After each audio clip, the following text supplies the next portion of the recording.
Hey City Rev family, welcome to the City Rev Live podcast. If you found yourself here, we want to say welcome. Each week on this podcast, we feature content and conversations that help strengthen your relationship with God and others and equip you to make a difference right where you are. For this summer, we're doing a bit of a throwback series in which we're featuring conversations from previous podcast episodes. Now, we've condensed them a bit to give you just the very best from each of these episodes. We hope this conversation you're going to hear today encourages you in your personal growth and your unique faith journey. And hey, if this conversation is something you enjoy, let us know. We would love to hear from you. Send us a DM on our social media platforms. We'd love your feedback and to hear how this has helped shape this season for you. Enjoy this episode and we'll talk soon, fam. You know, fear it's not a fun topic. It's not something that we typically enjoy doing or enjoy talking about. It's not the answer we give people on a Sunday morning where we say, hey, how you doing? You know, I'm kind of fearful. Yeah, full of fear and terror. How about you? We don't usually do that. Yeah, we give our best answer. You know, we're doing okay. You know, I think maybe in this season, people are more interested or able to say, you know, I'm doing okay. I'm nervous. I'm worried. I don't know that we are still eager to say I'm afraid right now. It's just not one of those really pleasant emotions that we like to talk about. So. Yeah, and I think that they're at the same time, this is one of those seasons that we have heightened fears. You know, we're afraid, obviously, health concerns. You know, we're afraid, you know, what if I get sick? What if someone I love gets sick? What if one of my children gets sick? You know, we're afraid about, will I have all the resources that I need? Can I get the things I want at the grocery store? There's economic fears. What's going to happen to the economy? Or maybe someone's lost their job or their job's been furloughed. You know, how am I going to survive? There's a lot of things right now. Or the fear of the unknown. We just don't know a lot right now. Exactly. Just the fear of the unknown. And so there's a lot of reasons that that we can be afraid. And so this is an important subject right now. And at the same time, I think one of the most damaging parts of this season is if fear and panic were to set in. And so this is an important thing to talk about. And you were telling me how discussing fear, actually, even though it's unpleasant, you know, it's actually important. Yeah, well, and especially in the context of isolation, because isolation can be an accelerator to fear. We talked about, you know, that panic, and we certainly don't want to create a culture of fear, and the isolation can really breed that even more so.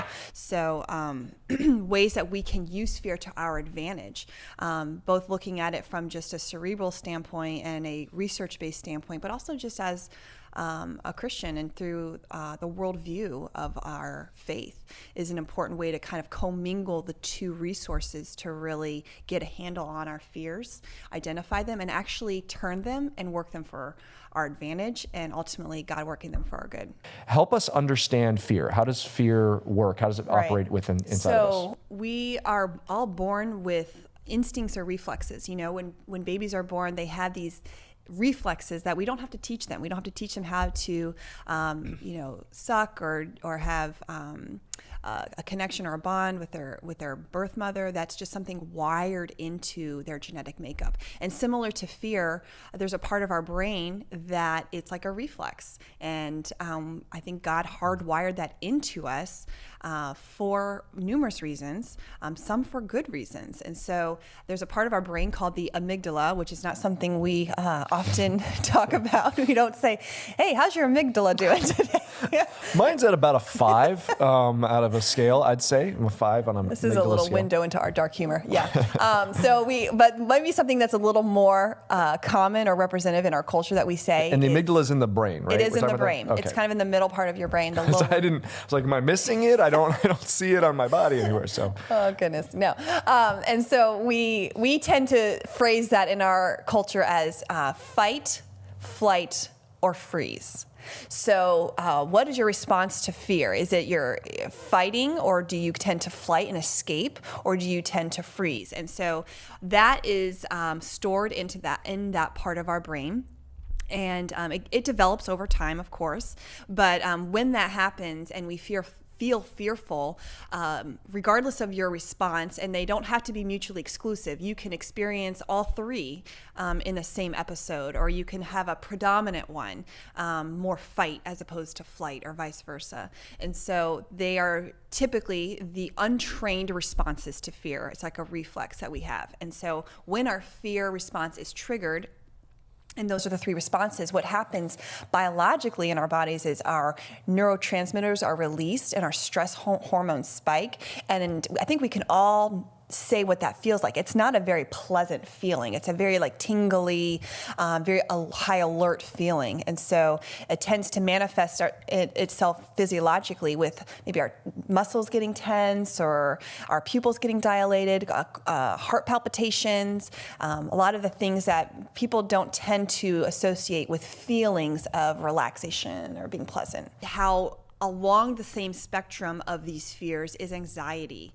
And as anxiety is really a pervasive form of fear.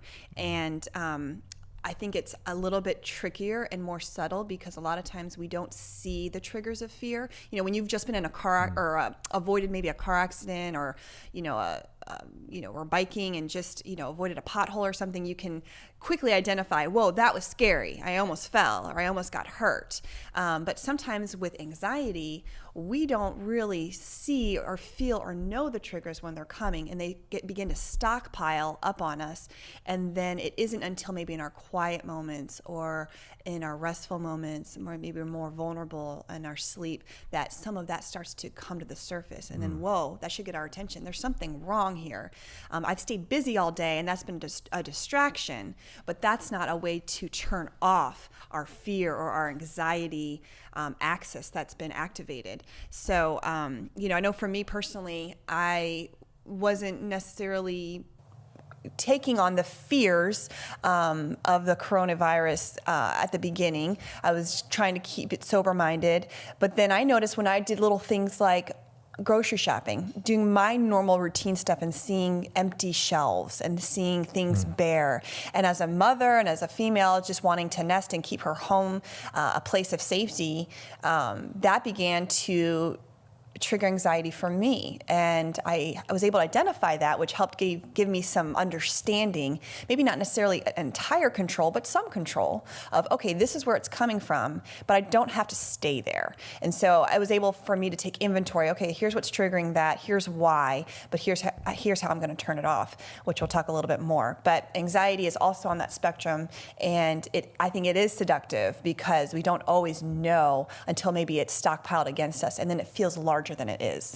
Yeah. So I think what's so helpful, what you're saying is, it's like, it's one thing if I'm driving and I have like a near miss with an accident, I'm like, oh my goodness, that scared me. And I'm like, I just need a minute, cause it was like so close. Right. But with anxiety, it's invisible. And so it takes some introspection. It takes some moments where I'm authentic and honest with myself. Yeah. And it takes me needing to kind of stop and think, what am I afraid of, and kind of take inventory, which I think for a lot of us, we're afraid to do that, but it's important. I think especially a lot of times men, we don't want to admit fear. And so when we're feeling anxiety, we want to always project and really probably above anyone else prove to ourselves that we've got it, we're handling it. But anxiety, we've got to stop and be honest and use those triggers, because we can't turn the fears around into triggering something good. Like we can't harness those fears for good if we're not stopping and being real when we're seeing those triggers. That's a good point. It's just taking inventory of it, and that actually informing you to then take the next steps. Yeah. So there's two sides of the coin to fear. There's a protective side. There's a God-given, the way that He fearfully and wonderfully made us. He gave us that instinct to cue us when we need to find a place of safety. For our kids, we want that to be developed so that when they're on the playground and they're approaching something that's far beyond their age level, we want them to be able to know to turn back around that that's not safe. And we count on that too when we're in a place that we maybe weren't safe or aren't safe, and we need to be able to take that cue as a way to get protected and to feel safe. So that is then an important side of the coin that we definitely don't want to turn off. Otherwise, we'd be walking into situations regularly that would not be for our good. Yeah, I think about, the leprosy. Leprosy, the problem with leprosy is it actually just numbs the nerves. So you're not realizing that you're hurting and causing trauma to your body. Yes. And so you're wounding your body because without you're even knowing it. Yes. And so, and a lot of times ignoring fear as an emotion Correct. is not necessarily a positive. It's almost like emotional leprosy because I'm not getting that cue. Like if I'm going to touch something hot and I feel the burn, it's uncomfortable, but it's cueing me to pull my hand away.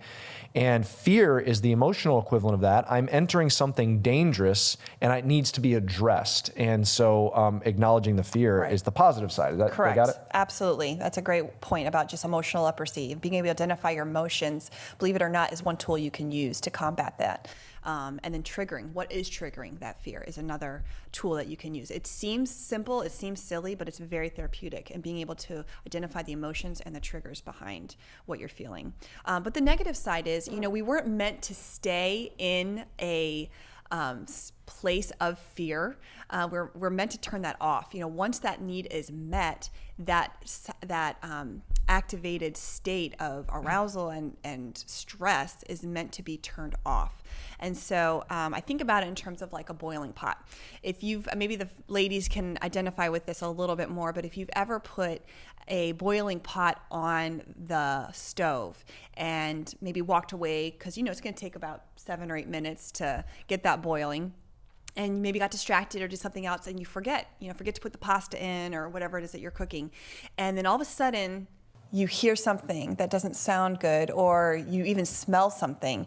And what tends to happen if you leave a boiling pot on the stove for too long is the water evaporates, essentially. It comes out. I don't know if you've ever experienced that.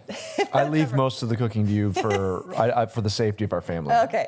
Well, if it's happened to me, and if you leave it on the burner even too long, what ends up happening is you get ring marks on the bottom of your pot. And if you leave it on really long, it can even seep through and get in the middle of your pot. And so what happens, you take that pot off and you're like, oh man, is it still usable? Probably, if it hasn't been burned through. But is it pleasant to look at? Is it just a constant reminder of you had a moment where you just completely forgot about it? Yeah, so it's kind of like leaving that switch on. It's like leaving a boiling pot on the stove for too long. It leaves an imprint. It leaves a burn mark imprint. And so when we leave our brains activated with a stress high, with the neurotransmitters and our hormones elevated at that state for too long, there are consequences. And so we end up needing to cope quickly.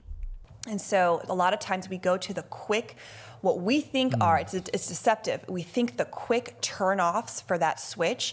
And so it may manifest as an addiction, may manifest as a website, it may manifest as a rage or a temper. A lot of these coping skills that seem quick and easy and offer relief, but it's really a masked relief because it's not turning off the switch like we need to. And so over time, if that gets rehearsed and repeated over and over and over again, you kind of create like a 6-lane highway in your brain where you're trying to channel your stress and offload it through some of these unhealthy coping skills. And then that becomes the automatic way that we cope when triggered, as opposed to some of the healthier ways that I think we all ultimately want. So let's see if I can recap that. You're saying fear is meant to be for a protective side. It's reminding me something's not right and needs to be addressed. Something's not safe or not healthy and needs to be addressed. And then the downside is if we don't address that, because it physically manifests in us, whether we're ignoring it, I'm not afraid, I'm fine, I'm not stressed, I can handle it, or we're not stopping to admit what we're feeling, then that ongoing tension is causing damage to us. And then often at that point, we're not choosing the wise, healthiest ways to deal with it. Cope, right. We're choosing the, I'm just so stressed, I'm going to Netflix binge, or I'm going to, eat another pint of ice cream, or whatever it may be. Or honestly, those things could potentially could be neutral, but there's actually some things that are just straight up harmful, whether it's pornography or substance abuse or whatever it may be, or an affair, or an inappropriate connection on social media, or whatever it may be. There are some things that are just straight up painful, and so part of the importance of addressing fear is that we can then intentionally pick wise ways to cope. That's so true. And it's deceptive because in the moment it may offer you that off ramp, and so it feels like you're turning off the fear factor that's been activated, but it's just dulling it for a short season. And so what's happening in our brains, and this is going to sound a little bit therapeutically nerdy for a second, but just hang with me because it's a good, valid point that I think will guide and inform us to how we can use fear to our advantage. It's like that boiling pot. It's similar to our nerve endings. Our nerves in our brain and all throughout our body are meant to send messages. And when our fears are activated for so long, it's like the ends of our neurons get fried, and then they don't work properly. They don't communicate like they're supposed to. They don't function well. And so that's when we get into trouble, because we're wanting our neurons to send a message, turn this off, turn this off, turn this off. And we're reinforcing the unhealthy way of turning it off, which is not actually turning it off at all. So we're trying to create different pathways or heal the nerve endings that have been fried by these stress hormones being elevated for so long.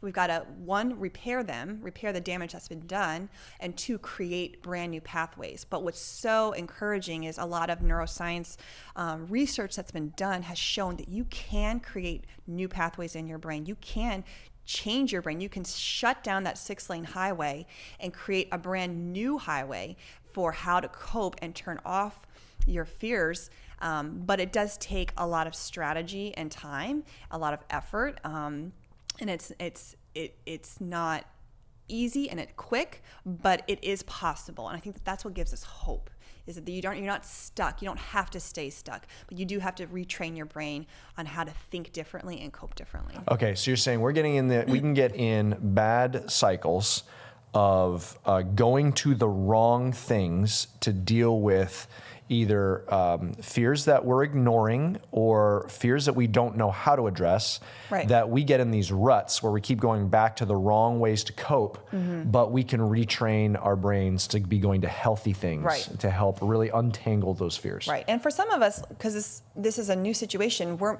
maybe your issue isn't, I've got this bad, or destructive coping skill that I'm trying not to do now.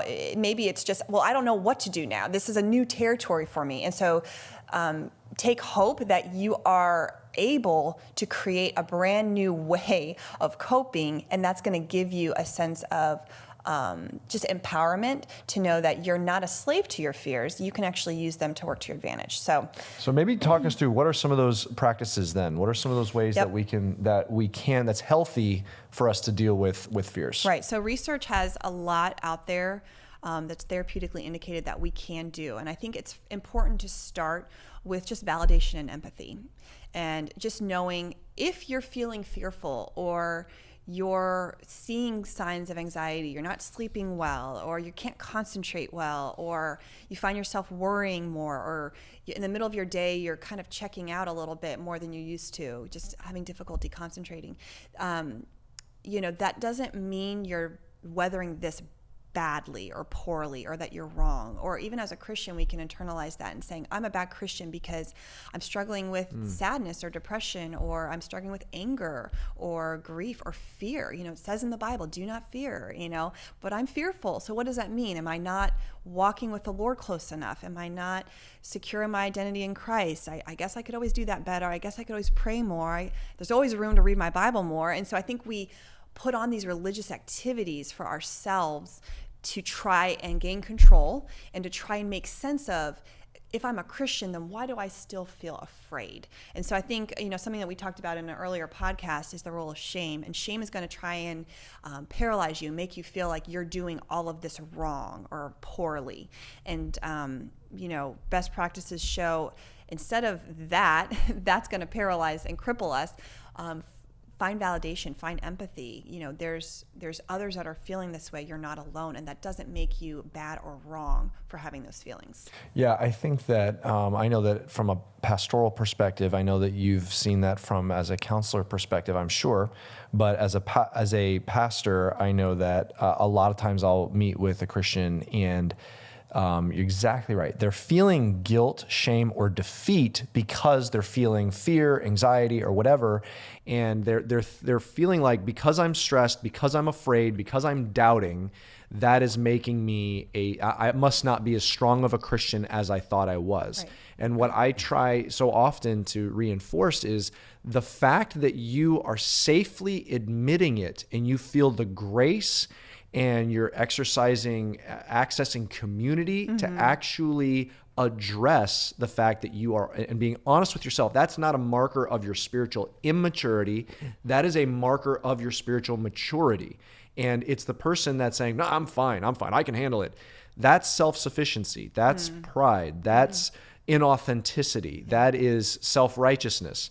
Those are not markers of a mature, seasoned Christian. It's a Christian that knows their desperate need for God, know their desperate need for each other, knows that are humbled before the Lord, knowing their shortcomings, that can say, I'm afraid right now. Yeah. I'm doubting right now. I'm having my moments, and can be honest, appropriately so, in a community. And so that validation and empathy. Yeah. I think a lot of times we let a false sense of spiritual maturity get in the way of that validation and empathy. It's amazing how even we can use our spiritual maturity or walk to even hinder us from the authentic process of working our faith out. So step one, best practices. Yep. Admit to myself about my fears and my stresses. Admit within community to another godly, if I'm a guy, to a brother in Christ, if as a lady to a sister in Christ, admit to my spouse, talk through those things, and be honest about those things. That's step one. And then receiving back validation and empathy. The last thing that we need then as a Christian is a lecture on faith in God.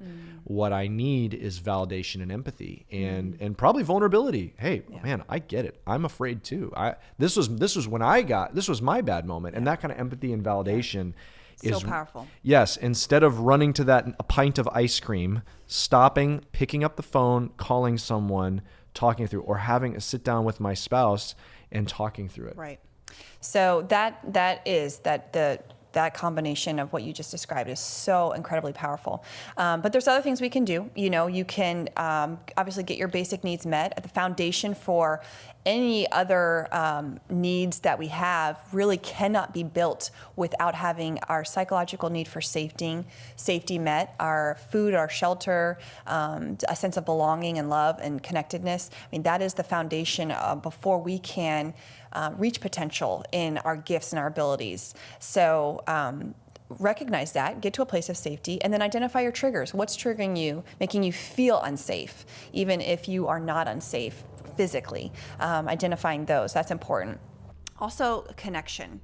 We've talked a little bit about brain chemistry and our neurons, and if they're fried too much because we've been in a state of fear for too long, how do we heal those nerve endings and create those connections again, so that the pathways in our brains can work quicker and more effectively the ways that we want to. And so connecting with other people, ironically, is an accelerator to that process. And I think that's one of the tricky things about being in isolation right now is we are asked to not connect with people and to create that distance. And so we have to fight a lot harder, to go on a walk 6 feet apart from a neighbor, or to create that Zoom call after the kids go down. I know for me, once the kids are down, to create a Zoom call, it's not that I don't want to, it's just I'm tired. I've been homeschooling, I've been with the kids, I've been on. And so if you can take some time with your spouse and say, hey, can you take an hour here so I can go do this, so that by the time the kids go down, I'm not so fried. I actually have something in the tank to give to a Zoom call and to a friend. I really need that. And being able to speak up for your needs and to be able to find ways with your roommates or your family, whoever you are able to have contact with, to take shifts for each other. So the connection is so important, human connection. It acts as an accelerator to creating those pathways that we ultimately want and need, and healing that too.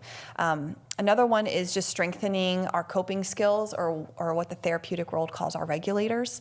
It's just, what do you do to self-regulate? How do you disarm that fear factor being activated, especially if you're by yourself or you're not really in a context where you can just drop everything and go do a 6-step plan on getting a place of safety. So there's so many out there. I'm just going to hit a couple. One is exercise. The physical and emotional benefits of exercise are well researched and really do a lot for your brain and helping heal it, helping create pathways, helping to cope well. That is so important.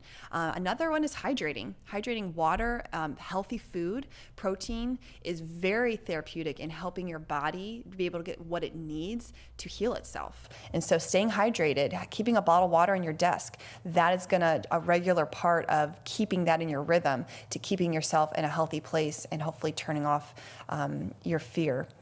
Another one is safe and healthy touch.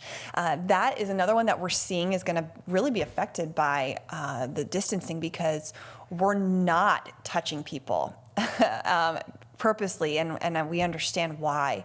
And so, but it goes against what research says, that healthy and safe touch can be very therapeutic. And they have well research about, infants and children, that they need a lot of healthy touch to develop properly, getting that tactile sensation and pressure. And I think there's something, I don't know for sure, but there's something in research that says with adults, we need something like 7 hugs a day for maintenance, 11 hugs a day for healing. And I don't know for sure, but I've heard that kicked around in the community. And I don't know if that number is true, but I know that the basic principle behind it is very true. So don't you forget that, Rebekah. Especially, I'm all you got right now, because we're socially distancing from other people. Yeah, and so our children. Yes. I guess you got them too. Okay, that's fair. All right. So just the list is validation and empathy, and connecting is so key. And we've talked about a lot. Really, when they say social distancing, we're talking about physical distancing. Let's find ways to stay socially connected. Get in a small group right now at your church, and you can still sign up for one on the City Rev app. Get in one. They're the use small groups that are doing Zoom calls. I love that. I would love to be on the other end of this, having more small groups and more people connected to small groups, because we need that right now. Yeah. And giving each other, respecting that we need to make space for each other to be connecting. And then just some of those practical things: exercise, hydration, eating healthy, those types of things. We so often toss those out when we're stressed, and we actually need those more. Yeah. And so it's like, I'm stressed right now, so I'm going to stress eat. Well, you pretty much typically don't stress eat like lean chicken and broccoli. I mean, you stress eat like a bag of Doritos or whatever, and getting those things, your body that's all tied in. Those are not the most healthy things. Yeah. So, okay. Any other things as far as just best practices when it comes to, being aware of fear? We've talked about being aware of fear. We've talked about acknowledging it so that then we can find not the bad ways of coping, but be intentional with the good ways of coping. We've listed several of those things. Mm-hmm. Any of those other good best practices we should keep in mind? Yeah. Well, one last one is just, if you're finding that this is harder than you expected in a season, there might be a season for reaching out for counseling. And there's a lot that are doing that virtually. And so I wouldn't want to minimize that. And again, that doesn't mean that you're not handling this well. It's just you're arming yourself with another tool in your tool belt to be able to combat the negative effects of isolation and fear. And so another thing that gives us hope, and we'll kind of just land on this last best practice for combating fears, is the role of repetition and play, and how that creates new pathways. So the best way for me to explain this is, as a parent, if you are disciplining a child, there's several interventions that you can use from a discipline standpoint that you might employ when wanting to change the behavior of your child, which I can't imagine any parent not coming into contact with that particular dilemma. And so what are the typical go-to strategies that we might use? You might use lecture, you might use timeouts, loss of privileges, sticker charts or positive reinforcement, different ways to change that behavior, modify it. And so if, for example, you're working with, your child, and really any age, but we'll just stick with the 4 to 6 range for now. But if you've got a behavior that needs to change, maybe you would use lecturing. Typically, with most children, but especially you're going to see the effects of this with a 4 to 6 year old, lecture is just going to go over their head. I mean, that's just not really going to be the most effective use. Some kids can, it's not that all kids can't, but it maybe isn't the most effective. So we're talking about kids, and I can think about, maybe teaching a child a memory verse. If you're giving them hand motions and it's fun, they're laughing, that's going to go so much quicker. But bring that to us as adults. So we're dealing with fears. We're trying to square up to them. How do we take, because I think we can see that with kids. How would we apply that to dealing with our fears in this present circumstance? How do we apply repetitions, play, and that kind of thing to create those new pathways? So if you only need, let's just say it would take only 8 to 10 reps to start creating a new neural pathway, and you're wanting to shut down that 6-lane pathway of ineffective coping, and you're wanting to create, okay, now in my present circumstances, I shouldn't go to that, or I can't go to that because of our limitations with the quarantine. So what do I do now? Well, creating new avenues through repetition, through play. So find a funny meme, reach out to a group of people that you've got maybe on a text chain, and bring out something that made you laugh earlier. Call a friend, get a little break in your day if you can. So I think it's so easy to see that with kids. You see that, like, if we're going to teach kids a memory verse, for example, you do hand motions, and you'd hopefully, with each different line, and you hopefully make them laugh. But I like thinking about that for us as adults. In times of fear, what is going to be helpful for us is basically remember to play. Remember, like, these are moments where laughter is so healthy. These are moments when, getting out and exercising, and, still finding ways to do the healthy activities that we need, getting on WhatsApp chats, and, talking about something that's funny in the midst of all of this, or sharing memes that are funny. That laughter is so healthy in these kind of moments. Is that kind of the right track? Yeah, absolutely. And it's important to take captive of those moments when you're feeling fearful or anxious or stressed, and you're like, but I can't do what I normally used to do. What do I do instead? Or even if it's a healthy way of coping, and I can't do that right now. I can't go to my gym. I can't do this and that. So then use that as a cue of, okay, I can't do that, but I can do this. I can reach out to a friend. I can exercise. I can find a funny meme, find a way to laugh. Use that to cue you into using a new coping skill or a new regulator and creating those new connections. And that's how you can use your fears then to work to your advantage. So as we're wrapping up this discussion, maybe just take us to a passage in Scripture that you would see that you think gives us helpful perspective on fear. Yeah. So in 2 Kings, there's a really beautiful passage where Elisha and his servant are kind of in their place. I don't know if you want to read it for us, Robey, but they're basically there, and the servant goes outside, and describe what. Yeah, so 2 Kings 6, this is 16 and 17. 2 Kings 6, 16 and 17. He said, I'll just read verse 16 for starters. He said, so the servant comes in, he's afraid because there's armies and enemy armies and horses all around. Right.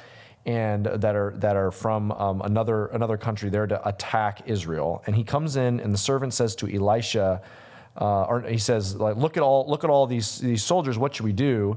And verse 16, Elisha responds. He said, "Do not be afraid, for those who are with us are more than those who are with them." Yeah. So it sets up this beautiful picture of, okay, it's us two against this army of just opposition. And I appreciate the servant's response. What should we do? And Elisha's confidence in that those are with us are more than with them. Elisha just so gets this concept that if God can be for us, who can be against us? And a lot of times there's a weapon that is meant to be used in our times of fear. And Ephesians 6 talks about a lot of weapons. And I think one of the underutilized weapons that we need to learn how to craft better in these seasons of fear, these moments of anxiety, is faith. And it's a beautiful faith story. And the next verse, I think, illustrates that so well. Yeah, so verse 17, this is just one of those powerful moments, I think, in the Old Testament. Verse 17 says, "Then Elisha prayed and said, 'O Lord, please open his eyes that he may see.' So the Lord opened the eyes of the young man, and he saw, and behold, the mountain was full of horses and chariots of fire all around Elisha." And so it's such a beautiful thing. Elisha just says a simple prayer. Basically, he says, help him see as you see. Help him to see as you see. And when his spiritual eyes are opened, he sees the armies of the living God just encamped around them and completely intimidate what's outside their front door at that point. And I think for those of us that can't see the invisible army that's raging down from heaven right now, waiting to take up our cause, the distance between what we know to be true and what is true oftentimes is faith. And we need to exercise that faith muscle to shorten the distance between our circumstances and what we know to be true in Scripture. And a lot of times we have people in our life that are like, man, they just like handle that trial so well, or they're weathering it. Not that they're not scared, but we have people in our lives like that where we just admire the strength. And a lot of times it's the first public one that maybe we're seeing, but they didn't get there overnight. It's because they held captive all of the little battles along the way of exercising faith. They chose to believe when they couldn't see. They chose to believe that the armies of the living God were with them and for them and not against them when opposition in the flesh faced them.